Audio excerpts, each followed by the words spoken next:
আইপিএলে দাপট দেখাচ্ছে কেএল রাহুল। ২.৫ বছর পর খুলতে পারে দেশের টি-20 দলের দরজা। ২০২২ সালের নভেম্বরের পর আন্তর্জাতিক টি-20 ম্যাচ খেলেনি লোকেশ রাহুল। আইপিএলে তার আগ্রাসী ব্যাটিং নতুন করে ভাবতে বাধ্য করেছে অজিত আগরকরদের।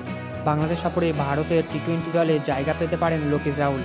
আগস্টে বাংলাদেশের সঙ্গে একদিনের এবং টি-20 সিরিজ রয়েছে ভারতের। একদিনের দলে রাহুলের থাকা নিয়ে প্রশ্ন নেই। আইপিএলের পর রাহুলকে টি-20 দলে রাখার কথা ভাবা হচ্ছে। ২.৫ বছর পর আবার ভারতের টি-20 দলে ফিরতে পারেন কেএল রাহুল। দেশের হয়ে শেষ ৬টি টি-20 ম্যাচে রাহুল ২১.৩৩ গড়ে করেছিলেন ১২৮ রান। তার স্ট্রাইক রেট ছিল ১২০.৭৫। তারপর আর তার কথা ২০ ওভারের টিকিটের জন্য ভাবা হয়নি। গত টি-20 বিশ্বকাপের দলেও জায়গা পাননি কেএল রাহুল, যদিও দেশের হয়ে নিয়মিত টেস্ট এবং একদিনের ম্যাচ খেলেছেন এই সময়ে। এবারের আইপিএলে রাহুল এখনও পর্যন্ত ১১টি ম্যাচ খেলে ৪৯৩ রান করেছেন।